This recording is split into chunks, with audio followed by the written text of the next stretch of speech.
நிகழ்வை வந்து இனிதே துவங்கலாம். ஒரு அபிநய பாடலுடன் பாட வர்றாங்க நீனா அவர்கள். எல்லாருக்கும் வணக்கம். தேங்க்ஸ் ஸ்வேதமா. பூ சம்போ சிவ சம்போ ஸ்வயம்போ, பூ சம்போ சிவ சம்போ ஸ்வயம்போ, பூ ஸ்வரூபா கம கம பூத பிரபஞ்சரஹித ನಿರ್ಗುಣ ಪರಬ್ರಹ್ಮ ಸ್ವರೂಪ ಗಮ ಗಮ ಭೂತ ಪ್ರಪಂಚರಹಿತ ನಿಜ ಗುಣ ನಿಗಿತ ನಿತಾನಂದನಂದ, ನಿಜ ಗುಣ ನಿಗಿತ ನಿತಾನಂದನಂದ, ಆನಂದ ಅತಿಶಯ ಅಕ್ಷಯಲಿಂಗ, ಆನಂದ அதிசய அக்ஷயலிங்க, பூ சம்போ சிவ சம்போ ஸ்வயம்போ, தினித தினித தினி தினி கிட்ட கிட்ட தோம் தோம் தோம் தரிக்கிட்ட தரிக்கிட்ட கிட்ட தோம், தினித தினித தினி தினி கிட்ட கிட்ட தோம் தோம் தோம் தரிக்கிட்ட தரிக்கிட்ட கிட்ட தோம், மதங்க முனிவர வந்தித ஈஷா ಸರ್ವದಿಗಂಬರ ವೇಷ್ಟಿತ ವೇಷ, ಮತಂಕ ಮುನಿವರ ವಂತಿತೇಶ ಸರ್ವದಿಗಂಬರ ವೇಷ್ಟಿತ ವೇಷ, ನಿತ್ಯ ನಿರಂಜನ ನಿತ್ಯ ನಟೇಶ, ಈಶಾ ಸಬೇಶ ಸರ್ವೇಶ, ಭೂ ಶಂಭೋ ಶಿವ ಶಂಭೋ ಸ್ವಯಂಭೋ.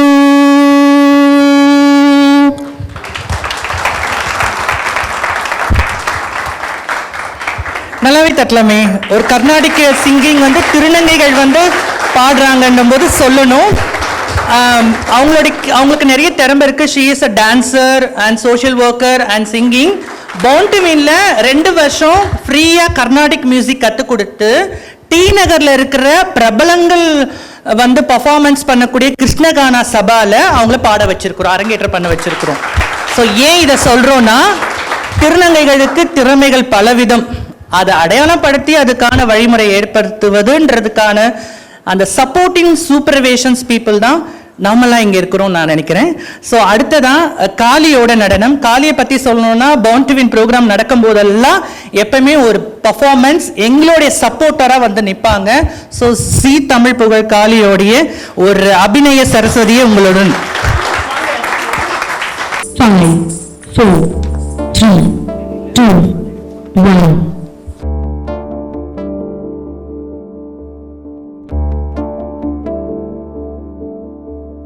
தென்றல் வந்து தீண்டும் போது என்ன வண்ணமோ மனசுல,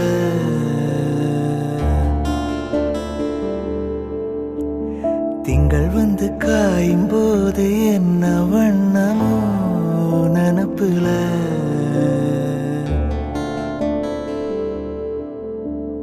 வந்து வந்து போகுதம்மா எண்ணமெல்லாம் வண்ணமம்மா, எண்ணங்களுக்கு ஏத்தபடி வண்ணமெல்லாம் மாறுமம்மா,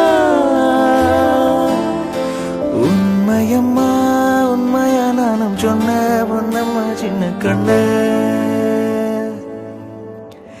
தென்றல் வந்து தீண்டும் போது என்ன வண்ணமோ மனசுல,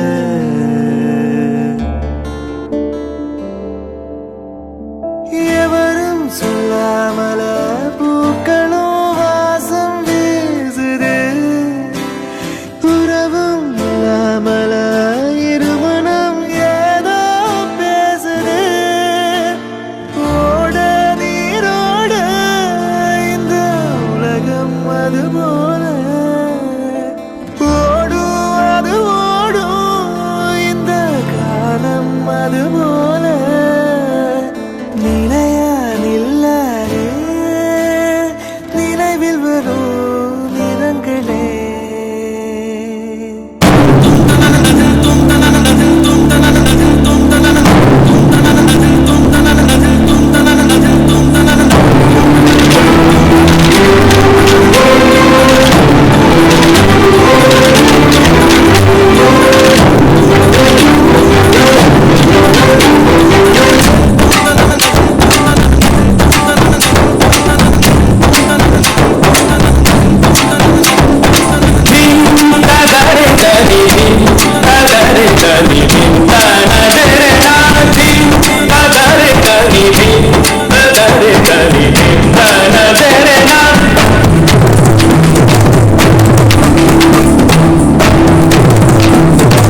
தேங்க்யூ காளி.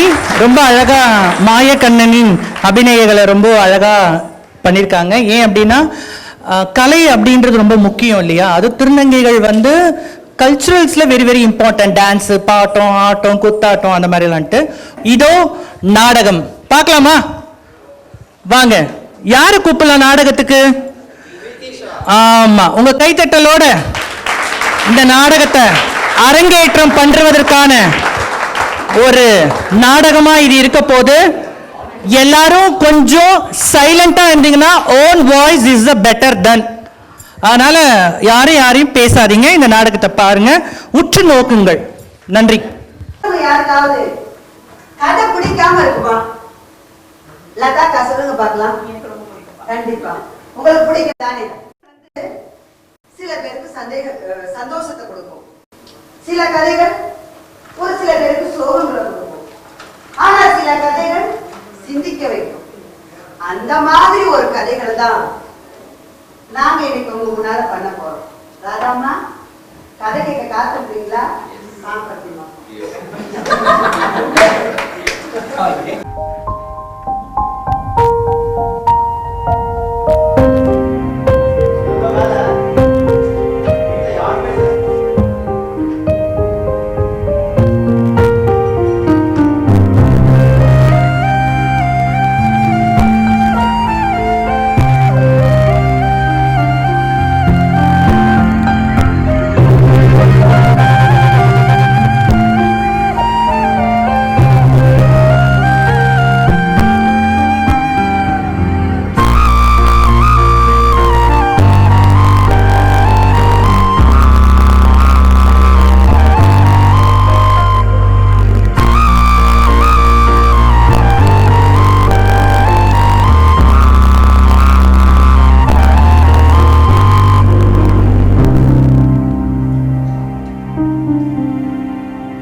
நான் தான் பார்த்தனே. என்ன பார்த்த? நீ பண்ணுனத நான் பார்த்தேன். ஆமா, முதல்ல நீ யாரு? அடடே, இங்க எப்படி வந்த நீ? நீ இருக்கிற எல்லா இடத்துலயும் நான் இருப்பேன். நீ பண்ற விஷயங்களுக்கு நான் தான் சாட்சி. ஓ, மனசாட்சி. கரெக்டா கண்டுபிடிச்சிட்டேன். சரி, இப்ப நம்ம ஒரு சில உண்மைகளை பேசலாமா? என்ன உண்மை? சரி, ஓகே. இந்த ட்ரெஸ் உனக்கு பிடிச்சிருக்கா? அம்மா ஆசையா வாங்கி கொடுத்துருக்காங்க. நல்லதானே இருக்கு. நல்லா இருக்கு. உனக்கு பிடிச்சிருக்கா? உனக்கு ஒரு உண்மை சொல்றா. சொல்லு. இப்பதான் வீட்டுல வாங்கினது எதுவுமே எனக்கு பிடிக்கல. ஏன்? எனக்கு பொம்பளை ட்ரெஸ் போட ரொம்ப பிடிக்கும். ஓ, அப்புறம் அந்த கலர் கலர் மலையை போடுறது, லிப்ஸ்டிக் போடுறது, ஜிம்பி போடுறது, ஃப்ராக் போடுறது, ஸ்கர்ட் போடுறது, அதெல்லாம் ரொம்ப பிடிக்கும். அப்புறம் சுதா மிஸ் அந்த ப்ளூ கலர் ஹீல்ஸ்ல வாக் பண்ணிட்டு போவாங்க. ஆமாமா, சூப்பரா நடப்பாங்க. அது எனக்கு ரொம்ப பிடிக்கும். ஓ, அப்புறம் அந்த மாதராக்கு ஒரு ஹேண்ட் பேக் இருக்கு. ஆமா, அத போட்டு கூட அவங்க ரேங்க் பாக் நடப்பாங்க. ஆமா ஆமா ஆமா, எனக்கு ரொம்ப பிடிக்கும். அப்புறம் என்ன ஆனா என்ன பிரச்சனை உனக்கு? அதெல்லாம் ஒரு ஆசை தானே. ஆசைதான் இல்லன்னு யார் சொன்னா? நிஜத்துல நடக்காது. எப்படி நடக்காது? ஏன் நடக்காது? தெரியாது. அம்மாக்கு என்ன ஆகும்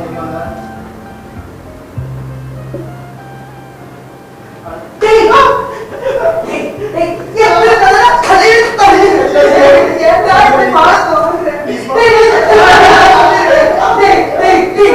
ஐயா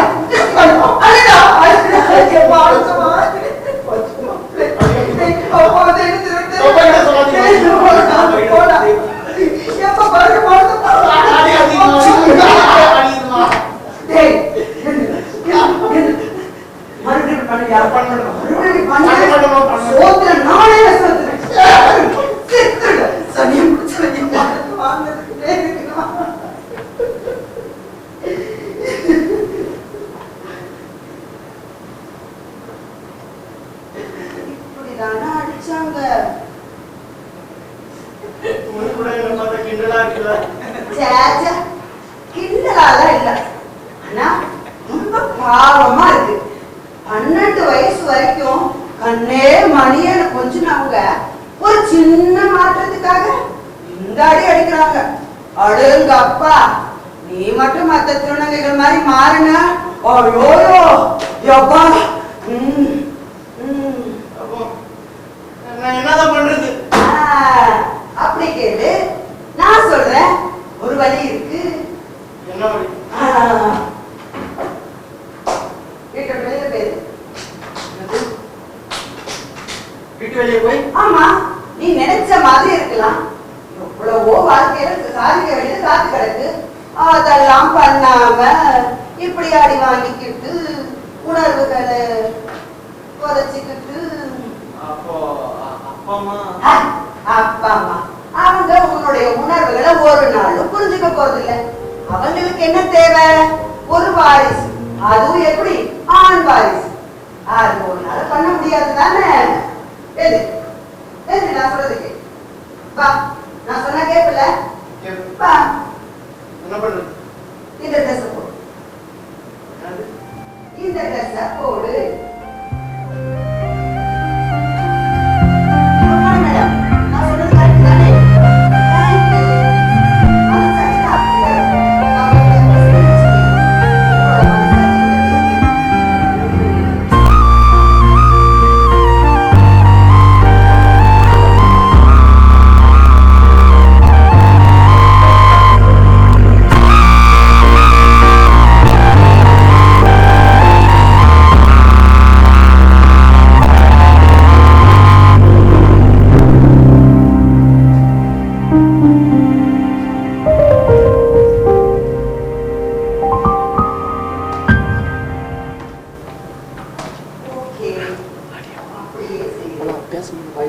சாங் ஒன்று பேக் கொடுக்கல அப்போ மட்டும் வாய்ஸ் வருதுண்ணா. இப்போ இந்த வீட்டை விட்டு நீ வெளியில போனா வச்சுக்கோ, நீ நினைச்ச மாதிரி கமல் போட்டுக்கலாம், நீ நினைச்ச மாதிரி ஜிமிக்கி போட்டுக்கலாம், என்ன வேணா பண்ணலாம், சந்தோஷமா இருக்கலாம்.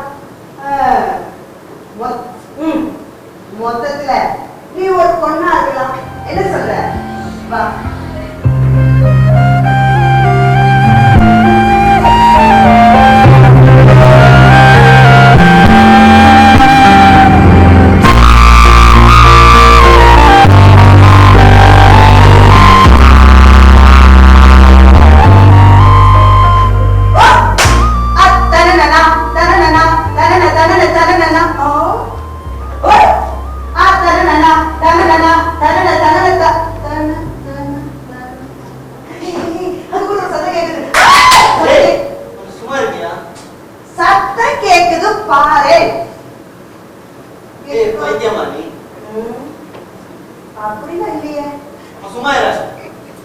ஒரு சந்தோஷத்துக்கு பண்ணேன். ரொம்ப பசிக்குதா? பின்ன 3 நாளா எதுவுமே சாப்பிடல. பசிக்கதானே செய்யும். பசினா என்னன்னு தெரியாம வளர்த்தாங்க. அதுல நீ வேற என்னென்னமோ பேசி நடு ரோட்ல வந்து நிப்பாட்ட வச்சிட்டியே. பாருடா, எம்எல்ஏ பழி போடுற. உனக்கு என்ன வச்சு புத்தி? சரி சரி, இதுக்கெல்லாம் நீ சரிப்பட்டு வரவில்லை. நம்ம வீட்டுக்கே போயிடலாம். என்ன வெள்ளாரியா? பாரு, என்ன பார்த்தா எப்படி இருக்கும்னு எனக்கு எப்படி தெரியும்? பரவாயில்ல, சீரியஸ் எடுத்துறேன். ஆனா இங்க ஃப்ரெண்டாவே இருக்கிற ஃப்ரீடம் நான் என்ஜாய் தான் பண்ணிட்டு இருக்கேன். அட கொள்ளாத ஃப்ரீடம் உயிர் போனா திரும்ப வருமா? எனக்கு புரியாது. இந்த மாதிரி நேரத்துல பலவிதமான பிரச்சனைகள் வரும், பலவிதமான பிரச்சனைகள் சந்திக்க நேரிடும். அதனால சொன்னா கேளு, வீட்டுக்கு போயிடலாம். நீ என்ன மறுபடியும் குழம்ப பாக்குற? போனா அடி உததான் விடும். ஆமா, ஒரு ஆம்பளையா வாழணும். பாரு, அது எனக்கு வேணாம். பாரு, நான் எங்க பெண்ணாவே சீரியஸ் எடுத்துறேன். சொன்னா கேளு. காலேஜ் முடிச்சிருந்தா கூட பரவாயில்ல, அட்லீஸ்ட் ஒரு 12th முடிச்சிருக்கணும். அதையும் முடிக்காம 10வது பாதியில விட்டுட்டு வந்துட்டேன். சாப்பாட்டுக்கு என்ன பண்ண போல? உன் பேச்சு தானே கேட்டு வந்த. நீ இதுவும் பேசுவ, இன்னும் பேசுவ.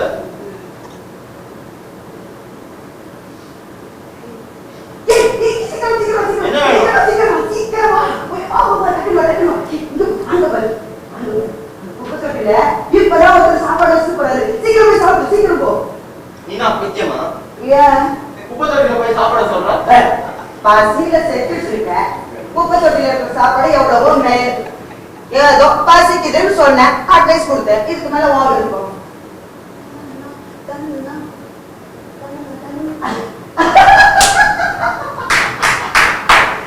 குதிரைக்கு குண்டி காய்ச்சா வைக்கோடும் நீங்களும் சும்மாவா சொல்லிருக்காங்க.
கொஞ்சம் யோசிச்சு பாரு. உங்க அப்பா அம்மாக்கு நீ வேண்டாத ஆளு தானே. எல்லாரும் அவங்கள மாதிரி இருப்பாங்க. உனக்கு என்ன போது என்ன தெரியும் பேசிட்டு இருக்க. ஓ ஜெனடிக்கலி எல்லா ஆம்பளையும் ஒரே மாதிரி தான். இதுல உங்க தமிழ் அப்படின்னா பெரிய ஸ்பெஷலா என்ன? ஆமா ஸ்பெஷல் தான். ஓ என்ன மாதிரி பார்க்கலாம். அடியே உன்னை பூ மாதிரி மட்டும்தான் வச்சு பார்த்துக்க முடியும். ஏன்னா நீ பூ இல்லை. மத்த பொண்ணுங்க மாதிரி உனக்கு மாதவிடாய் வராது. உன்னால குழந்தை பெற்றுக்க முடியாது. இந்த ஒரு ரீசனை வச்சு விட்டு போய்கிட்டே இருக்கும். என்ன மேடம்? அதெல்லாம் போக மாட்டான். அவன் என்ன கல்யாணம் பண்ணிக்கிறேன்னு சத்தியம் பண்ணிருக்கான். எந்த காலத்துல இருக்கு இந்த பைத்தியம்? சத்தியமாவது சக்கரை பொங்கல் ஆகுது. சரி அதெல்லாம் விடு. எனக்கு அவனுக்கு எவ்வளவு ஸ்ட்ராங்கான அண்டர்ஸ்டாண்டிங் தெரியுமா? சொல்லு சொல்லு சொல்லு நான் கேட்கிறேன். நாங்க எப்பவுமே ஒரே கலர் ட்ரெஸ் தான் போடுவோம். எப்ப நீங்க எந்த கலர் ட்ரெஸ் போடணும் அவனும் அன்னைக்கு அந்த கலர் ட்ரெஸ் தான் போடுவான். பாரு இந்த மாதிரி ஸ்ட்ராங்கான அண்டர்ஸ்டாண்டிங்ல யாராவது கப்பல்ஸ் பாத்திருக்கியா? பைத்தியம் ஏதோ ஒரு தடவை ரெண்டு தடவை ஒரு எதர்ச்சியா நடந்திருக்கலாம். இத போய் காதல் நினைச்சது பொங்குது. இது மட்டும் இல்ல, இந்த மாதிரி பல பைத்தியங்கள் இந்த மாதிரிதான் சுத்தி தெரியுது வெளியில. சரி விடு, உன் கதைக்கே வர. அந்த சட்டை நீ தான் வாங்கி கொடுத்த. உனக்கு எப்பவுமே எல்லாத்தையும் பணம் தான் தெரியும். சரி இதெல்லாம் விடுங்க. நான் ஒரு தடவை கோயிலுக்கு போனோம். அப்போ என் கால தேங்காய் சீல் பட்டி அடிபட்டுச்சு. என் தங்கம் அப்படி துடிச்சு போயிட்டான். எங்க அம்மா கூட அந்த மாதிரி துடிச்சது பார்த்ததே இல்லை நான். அப்புறம் என் ஹாஸ்பிட்டல் கூட்டி போயிட்டு டாக்டர் கிட்ட காட்டி எவ்வளவு அக்கறையா பாத்துட்டான் தெரியுமா? அப்படி உனக்கு எப்பவுமே பில்லு பணம் இதெல்லாம் தெரியுதுல, அந்த லவ் தான் பாக்கணும். லவ் பாக்கணுமா? பணத்தை யாரு பக்கத்து வீட்டுக்காரன் பாப்பானா? சும்மா கேட்ட சொல்லு. நீ ஓவராதான் போற. சரி, இதெல்லாம் சரிப்பட்டு வராது. நீ முதல்ல எங்க சொல்லு. ஏய், இங்க பாரு. நீ வாட்ஸ்அப்ல பாத்துட்டு தானே இருக்க. எத்தனை திருநங்கைகள் தினம் சூசைட் பண்ணிக்கிறாங்க. அந்த காதை அழுத்து உங்க தடுமாறு மாட்டாச்சு. எத்தனை திருநங்கைகள் தற்கொலை பண்ணிக்கிறாங்க. அந்த மாதிரி தற்கொலை யாரால வருது? இந்த மாதிரி காதல்னால தானே. அத கூட புரிஞ்சுக்காம பண்ற. இப்போ உனக்கு ஒண்ணுமே தெரியாது. என் காதல் புனிதமானது, ஆமா, பொக்கிஷமானது, ஆமா, கடுமா கண்டாரி எல்லா இடமும் இப்படிதான் சொல்லி தொலைறீங்க. புரிஞ்சுக்கவே மாட்டியா? சோ கடவுளே, உன்னோட லவ் பணத்தால் மட்டும்தான். அது உனக்கு புரியவே மாட்டேங்குது. அசிங்கமா பேசாத போ. அசிங்கமோ? சரி, நான் திருப்பி திருப்பி சொல்றேன். நீ புரிஞ்சுக்க மாட்டேங்கிற. கடைசியா நீதான் இப்ப முடிவு பண்ணிக்கணும். என்ன சொல்ற? என்ன சொன்னாலும் அவன் தான் என்னோட ஒரே ட்ரூ லவ். பாரு, இந்த காதல் கர்மம் படுத்துற பாடு இருக்கு, பெரிய பாடு. ஏய், உன் நல்லதுக்காக தான் சொல்றேன். பாப்பா விட்டு வரும்போது வர வழி இருக்கு இல்லையா, பல பிரச்சனைகளை தாண்டி வந்த வழி இருக்கு இல்லையா, அதெல்லாம் தாண்டி பெரிய கொடுமையானது இந்த காதல். புரிஞ்சுக்கோ. நீ ஒண்ணு ஒரு பண்ணு. முதல்ல இந்த இடத்துக்கு காலி போ. போ. ஏய், என்ன வெளியே தோத்துற? ஏய், சொல்றல சும்மா நுண்ணி வந்து காதல். ஏய், நான் ஒண்ணும் வர போறது இல்ல. போ போ. சார போற காதல்னால ஓடி நம்ம போட்டு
எல்லாரும் வெயிட் பண்றாங்க. சீக்கிரம் செத்து பார்க்கலாம். ஒரு காதலுக்காக தற்கொலை கூட பண்ணிக்கலன்னா அப்புறம் காதலுக்கு அர்த்தம் இல்லாம போயிரும்ல. புனிதமான காதல். சீக்கிரம் செத்து சாவு சாகரியா? ஆனா ஒரே ஒரு கேள்வி.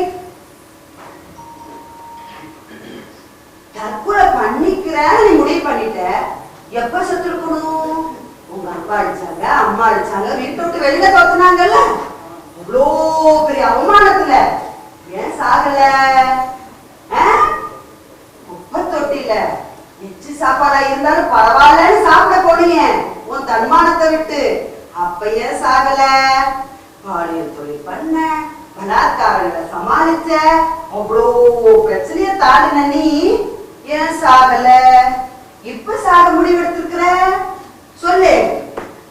எப்படி வீட்டை விட்டு வெளியில வந்துட்டியோ அப்பவே நீ ஒரு போராளி. புரியுதா புரியலையா? ஸ்வேதாக்கா இல்ல, பாண்டு இல்ல, பல பிரச்சனைகள் பல போராட்டங்கள் எல்லாம் தாண்டி அவளுக்கும் ஒரு காதல் இருக்கு. அந்த காதலையும் தனியா வச்சுட்டு போராடி காட்டலையா? அதோ உட்கார்ந்து இருக்காளே 56 வயசு ராதாம்மா, சாதாரண ஆள் நினைச்சியா? எம்பி எலெக்ஷன்ல நின்னா அத்தனை காதலையும் பார்த்துட்டு தானே வந்தா. அவளை மாதிரி போராட போறியா இல்ல சாக போறியா? சீக்கிரம் சாவறியா போராடுறியா? சாவறியா போராடுறியா? இல்ல சாகல.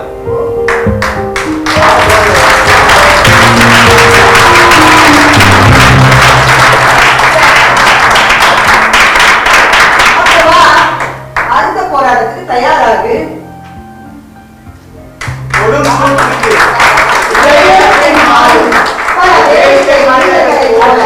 திருநாங்கள் வீழ்வோம் என்று நினைக்கிறோம்.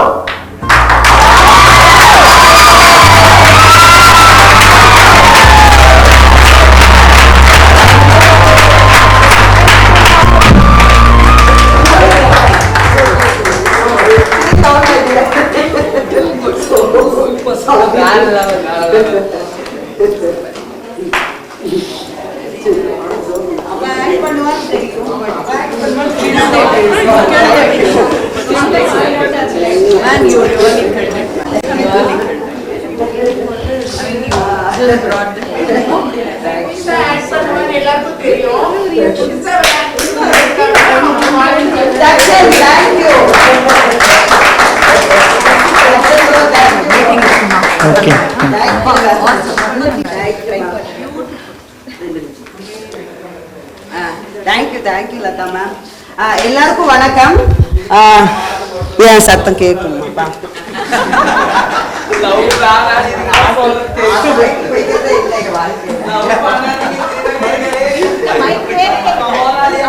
ஆமா, எல்லாருக்கும் வணக்கம். தயவு செய்து ஒரே ஒரு நிமிஷம்.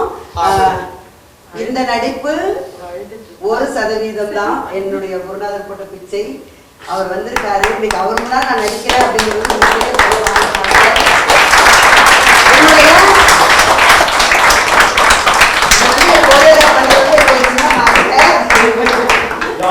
அவர் சொல்லி கொடுத்ததுலயும் உண்மை 1% தான் பண்ணேன். வாங்க மாஸ்டர்.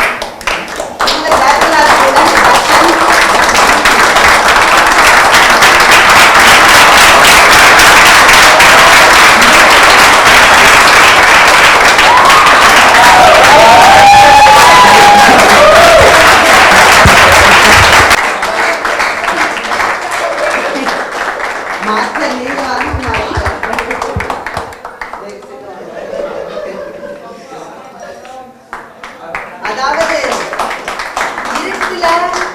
இருட்டுல வெளிச்சத்தை காட்டுறவர் தான் குரு. நான் 2012 தியேட்டர் லேப்க்கு நான் போனேன் ஒரு திருநங்கையா. எத்தனை பேட்ச், எத்தனை ஸ்டூடெண்ட், ஒரு ஆள் கூட இந்த ஒரு வார்த்தை திருநங்கைன்னு பேசுறது கிடையாது.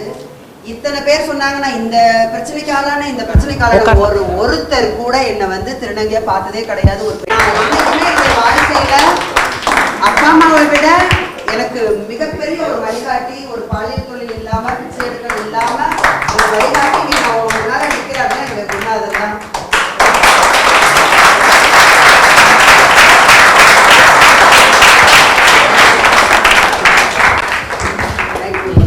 மாஸ்டர் அவர்களுக்கு ஒரு சின்ன மரியாதை.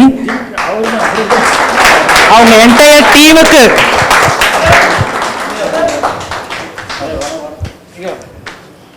சின்ன மாஸ்டர்.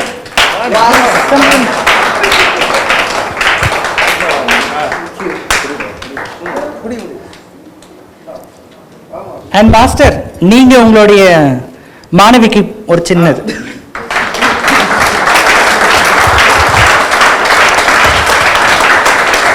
இந்த நாடகத்தை மூலியமா ஒரே ஒரு விஷயம் சொல்லிக்கிறேன். கடந்த ஆண்டு மட்டும் 22 இளம் திருநங்கைகள் காதலுக்காக தற்கொலை பண்ணியிருக்கிறாங்க. இன்னைக்கு ஜூன் மந்த் 6 மாசம் ஆயிடுச்சு. இந்த வருஷத்துல 7 திருநங்கைகள், இளம் திருநங்கைகள் பிலோ 21 காதலுக்காக சூசைட் பண்ணியிருக்கிறாங்க. பெத்தவங்க அந்த ஒரு சொட்டு ரத்தத்துல இருந்து கரு உண்டாகி பெண் கரு முட்டையா வெளியில வந்து அது ஆணாவோ பெண்ணாவோ வளர்ந்து இன்னைக்கு நிக்கிற இந்த பிரபஞ்சத்துல பெத்தவங்களுக்காக நாங்க எந்த முடிவும் எடுக்கிறது இல்ல, தோழிக்காக எந்த முடிவும் எடுக்கிறது இல்ல, சோறு போட்டு வளர்த்தவங்களுக்கு எந்த முடிவும் எடுக்குதுல. காதல்ன்ற ஒரு ஆண்மகனுக்காக எடுக்கிற முடிவு இறப்புன்ற ஒரு தற்கொலையை எங்களுக்கு நாகவே பண்ணிக்கிறோம். ஸோ காதல்ன்ற பேர்ல யாரும் விளையாட வேண்டாம். அது ஆணாக இருந்தாலும் சரி, பெண்ணாக இருந்தாலும் சரி, குறிப்பா 3ஆம் பாலினம் இருந்தாலும் சரி, LGBT கம்யூனிட்டியில இருக்கிறவங்களுடைய காதலுக்காக யாரும் விளையாடாதீங்க. ரொம்ப நன்றி மாஸ்டர், ரொம்ப தேங்க்யூ ஸோ மச். அதே மாதிரி ரொம்ப ரொம்ப நான் கடன்பட்டிருக்கேன் அப்படின்னா திருநங்கைகள்ல ஸ்வேதா தான். ஏன்னா 2015 முதல்ல என்னை சந்திச்சா, சிறந்த நாடக நடிகைக்கான ஒரு அவார்டை கொடுத்தா. அதுக்கப்புறம் எத்தனையோ நிகழ்வுகள்ல எனக்கு அது நேரம் கிடைக்காது, காலதாமதம் ஆயிடும். ஒரு 5 நிமிஷம் 7 நிமிஷம் அப்படிதான் பண்ண வைப்பேன். எனக்காகவே மெனக்கட்டு கிட்டத்தட்ட இது ஒரு 50% இது எனக்காகவே அது நிகழ்வை பண்ணா. இது என்னுடைய மனமார்ந்த ஒரு நன்றி. எப்பவுமே இவளுக்கு நான் கடமைப்பட்டிருப்பேன். ஒரு அக்காவா, ஒரு தோழியா, என்னோட ஒரு வெல்விஷரா. நான் அதாவது காதல்னு சொல்றோம். அதே காதல் எல்லா பிரச்சனைகளையும் தாண்டி எனக்கு காதல்ல இருந்தும் விடுபட வச்சதும் அவ ஸ்வேதா தான். எப்பவுமே என்னுடைய கடமைகள் இந்த பாண்டுவின்க்கும் ஸ்வேதாக்கும் இருக்கும். நான் எங்க போனாலும் சரி, ஆனா அடிச்சு மாத்திக்குவோம். இந்த நாடகம் நான் எப்பவுமே பண்ற நிகழ்வுல பிரீத்தியோட நாடகம் கண்டிப்பா இருக்கும். நிறைய பேர் பிரீத்தியை நீ ஏன் பவுண்டரியில நாடகம் பண்ற, எங்களுக்கு பண்ணுங்க அப்படின்னு சொல்லி எல்லாம் கூப்பிட்டவங்க நிறைய பேர் கான்ட்ரவர்சி ஏற்படுறவங்களா இருப்பாங்க. அதெல்லாம் கவலைப்பட மாட்டேன். என்ன நிறைய இடத்துல கெஸ்டா கூப்பிட்டாலும் அங்கிருந்து போய் எந்த கான்டாக்ட்லாம் வாங்கிக்க மாட்டேன். என்ன போற இடத்துல நான் ஒரு நிகழ்வு நடத்துறேன். எவ்வளவு பேர் கெஸ்ட், விஐபி, ஃப்ரெண்ட்ஸ், ஃபேமிலி யாரு கூப்பிட்டாலும் நான் ஒரு ஃபோன் கால் பண்ணி நான் ஒரு ஹெல்ப்னு கேட்டா இல்லைன்னு மறக்கிற நபர்களை நான் சம்பாரிச்சு வச்சிருக்கிறேன். இந்த நாடகம் உண்மையாவே இந்த நாடகத்தை இவளுக்காக தான் பண்ணணும். ஏன்னா காதல்லையும் ஃபெயிலியர் ஆயிடுச்சு. வாழ்க்கையில மறுபடியும் ரெக்கவரி ஆகணும் இல்லையா, ஒரு ரீஎன்ட்ரி கொடுக்கணும் இல்லையா. ரம்யா கிருஷ்ணனுக்கு ரீஎன்ட்ரி கொடுப்பாங்க நிறைய டேரக்டருங்க, திருநங்கைக்கு இன்னொரு திருநங்கை தான் ரீஎன்ட்ரி கொடுக்கணும். ஸோ இந்த ஒரு நாடகம் மூலியமா நிறைய விஷயங்கள் பண்ணணும் அப்படின்றதுக்காக தான் இதை நாங்க ரெடி பண்ணிட்டு இருக்கிறோம். ஸோ தொடர்ந்து நிறைய ஆப்பர்ச்சுனிட்டிஸ் நாடகம் உங்களுக்கு போடணும் அப்படின்னா யார் யாருக்கோ கொடுக்குறீங்க கைத்தட்டல், அதை இந்த மாதிரி 3ஆம் பாலினுக்கு கொடுத்துட்டு போங்களேன். ரொம்ப நன்றி. Thank you master.